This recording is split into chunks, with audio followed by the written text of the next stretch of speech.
reaction video regarding dun sa mga old photos ko na never ko pang na-visit again. So, because of our hectic schedule, wala tayong time para mag-reminisce. But this time, we're gonna give time to check and reminisce dun sa mga moments na pinost natin online way back decades ago. So, let's start with the first picture. Okay, so this photo was taken few years ago, siguro mga 5 to 7 years ago. That was the last time na nag-swimming kami ng Doña Boys, na complete kami. Kasi before, when we were kids, kahit na mga bata pa kami, we have, parang every summer, we have to mag-swimming sa mga resorts na malapit dito sa area namin. So, I think this was the last time na kompleto kami, and that was so fun kasi talaga naman lahat kami physically fit, and ayun, halatang-halata naman sa picture na nag-enjoy kami, and payat pa ako dyan, diba? So I can jump as much as I can. Next picture. Ayan, so kasama ko dyan si Lola, and that picture, I took that because I was so happy kasi alam mo yun, that's after the Saturday day, and then after the Saturday day, I was able to take Lola sa SM, and binilang ko siya na nalagyanan ng mga asukal, mga coffee and creamer, and then sabi ko, we weren't able to visit salon, kaya sinuklayan ko siya. So hindi talaga siya nagsusuklay kasi gusto niyang buhok kulot, pero that time, pinatripan ko siya, sabi ko, sige, kakabili ko lang ng mga jars mo. So, ang reward ko, susuklayin kita, tapos magsa-selfie tayo. Ayan, tuwa kami dalawa. Alam ko, nilutuan ko pa siya dyan ng food eh. So, bago kami kumain, nung oras na yun, nag-selfie muna kami dalawa. Next picture. Next picture, etong picture na to, this was the first time that, na I climbed mountain. So I was able to I was invited by Mia kasi si Mia, hindi pa kami noon. So nagliligaw pa lang ako sa kanya, tapos he went to Mount Damas in Tarlac. So from work sa Makati, nagkita-kita kami sa may Quezon Avenue, and then I was able to drive kahit na medyo groggy ako sa antok. Tapos after ko mag-drive, sabi niya, magpahinga na lang ako sa sasakyan and wait until the end of the day kasi magbaba na sila nun. Sabi ko, medyo boring, kaya kung kaya ko pa naman, sumama ako sa kanila paakyat. So, yung picture na yan, medyo pakit pa ako sa kanya yan dahil syempre hindi niya pa ako sinasagot, gano'n. Pero grabe, Mount Damas, that's 6/9, yun yung parang medyo mahirap na atang akyatin. And as a beginner, sobrang hirap talaga, kaya sabi niya, nakaka-proud din na kaya kong akyatin yung Mount Damas. So, sa mga aakyat, sa mga first-timers, please, mag-minor climb muna kayo before going to major climb kasi sobrang nakakapagod. But then again, pagdating namin sa tuktok, nakakatuwa. Sobra. And these are the pictures that we took on tawag doon sa ibabaw, sa mountain. Sa ibabaw ng bundok. So, siguro yung pinakaibabaw ng bundok is few meters away from that picture. And we got that spot kasi masaya talaga, at saka umakyat kami ng puno sa picture na yan. Next picture po. This picture. So, this picture was taken in Singapore. So, I was able to fly from Philippines sa Singapore to training manager sa Singapore kasi mag-open kami ng bar sa may beaches. So, pinadala kami doon to train, tapos matuto, and we're able to operate the newly open restaurant in BGC. Sobrang happy kasi sobrang happy and sobrang sad kasi first time ko lumipad sa ibang bansa, but then again, first time ko rin mag-celebrate ng New Year nang hindi din sa Pilipinas. So sobrang homesick, pero yung celebration sa Singapore was a blast also. So, medyo nakaka-homesick na medyo masaya din naman. Because that was a new experience. Next picture.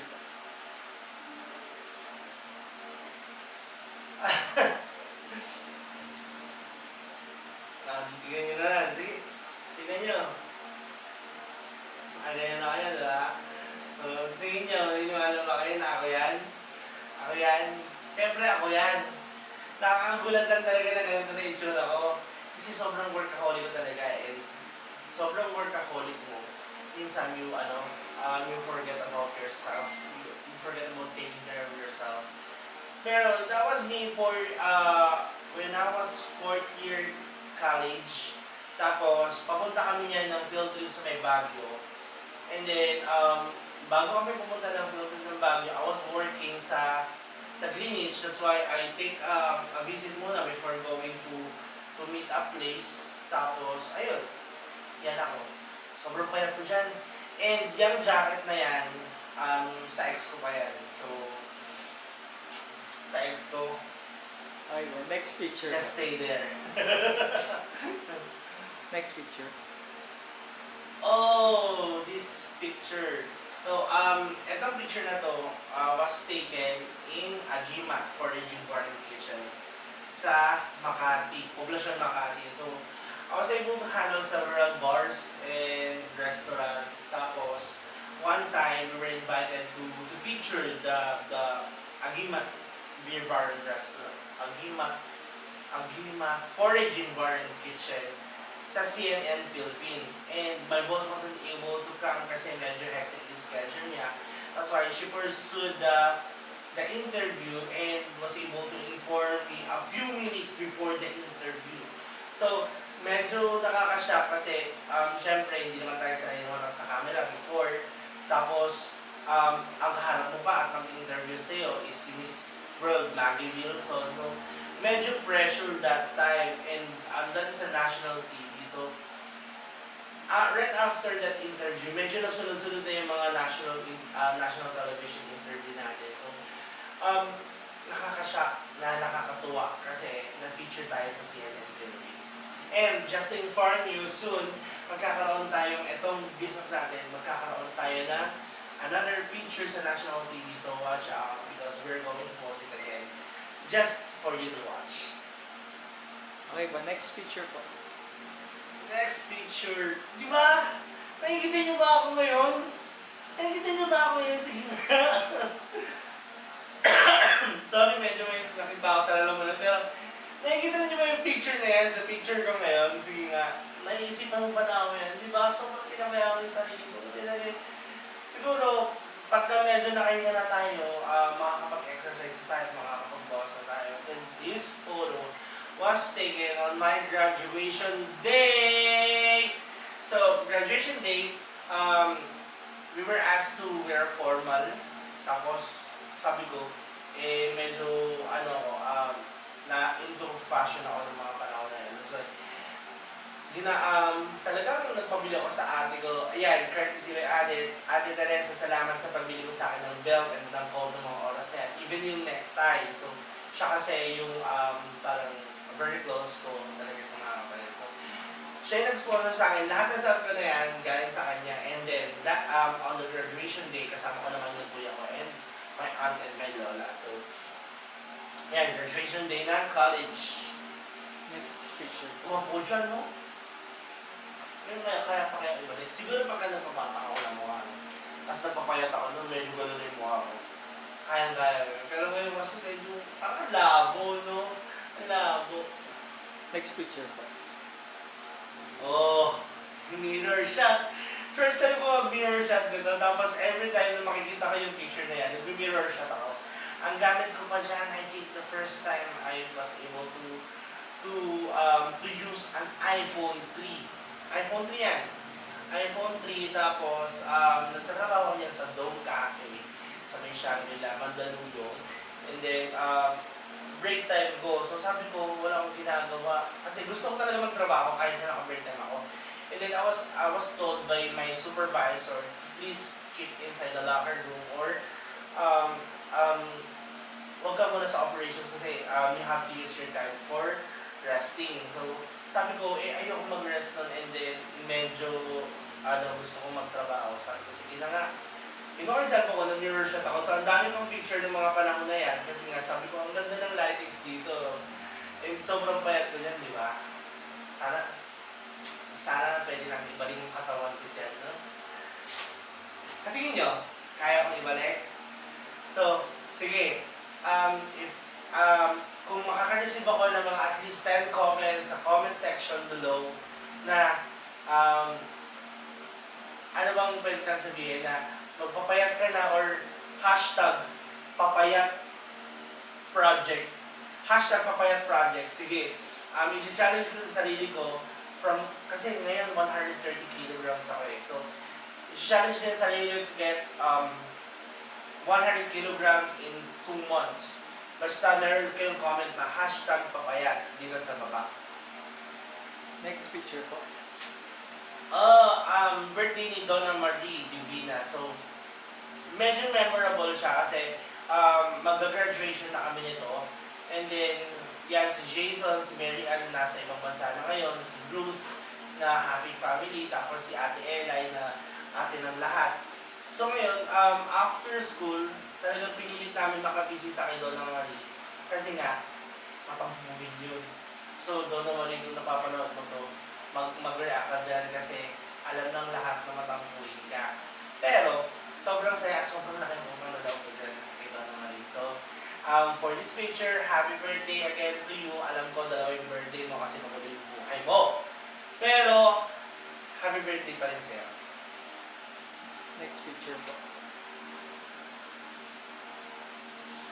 Oh, ayan, graduation day ko yan. Ayun sinasabi ko sa inyo, kasama ko yung kuya ko.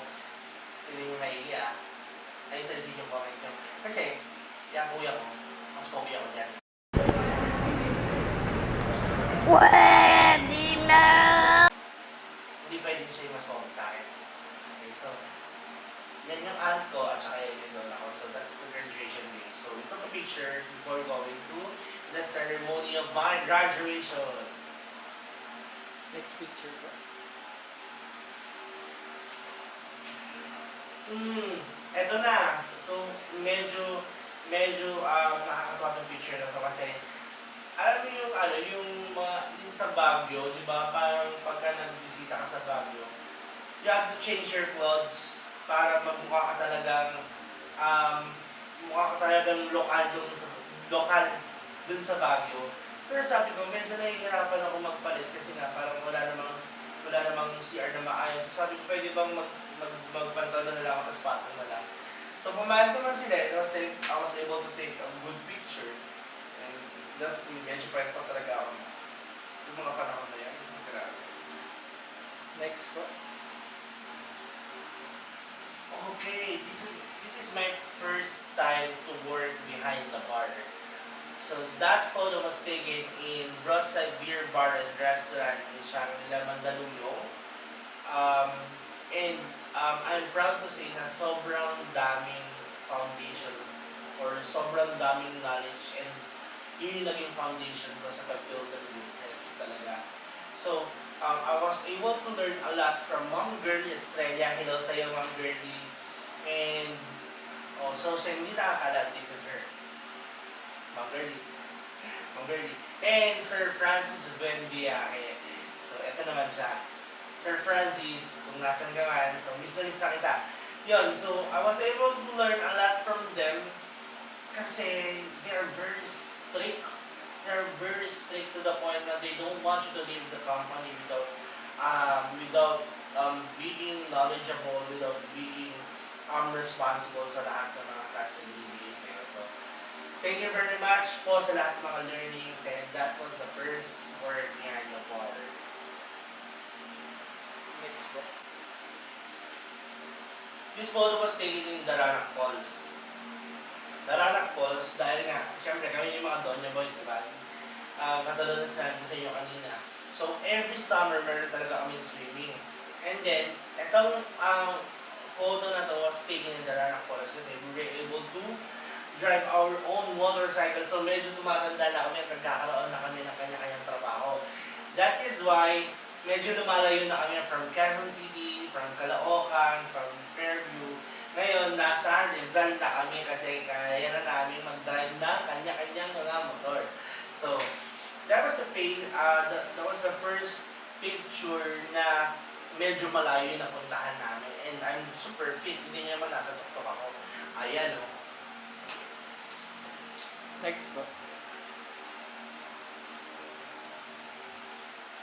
Oh, this is Mr. Steve. Mr. Steve, I was working in Broadside Beer Bar and Restaurant, and Mr. Steve was the first regular customers that I had. Medyo mahirap nga lang siyang kausapin because of his accent. Kasi he's English, and whenever he talks, it's all the words just coming out from his mouth. So, medyo malaking tao rin siya, pero yung boses niya medyo mahina. That's why, kapag makikipag-usap ako sa kanya, talagang lalapit ka talaga sa kanya. So, ayun. Kung nasan ka man, Sir Steve, hello sa'yo. Kamusta ka dyan? Next po. Last picture. And the last picture, ano ba yun? Oh!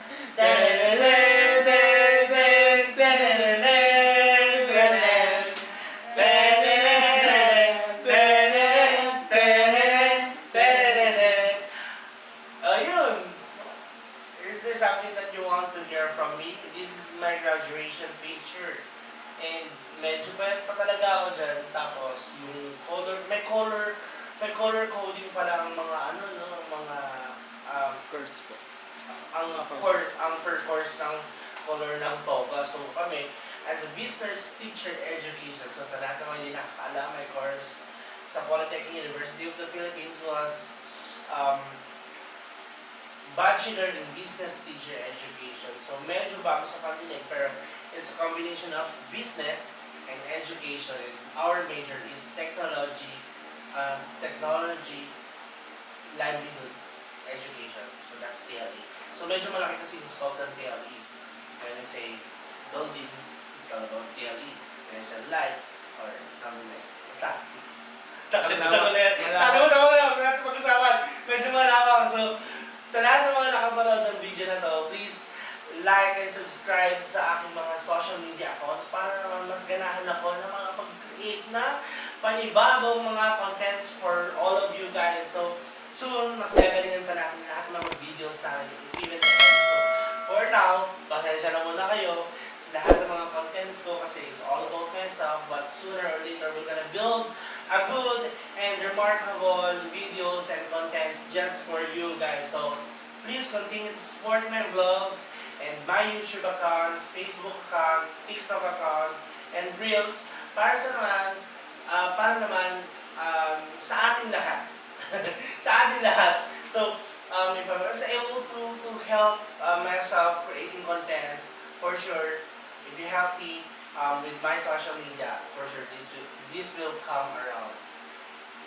Itutulong din natin sa lahat sa mga tao. So, thank you very much for watching my video. That's it for Everyday with Eric, and see you again to the next video. Bye-bye!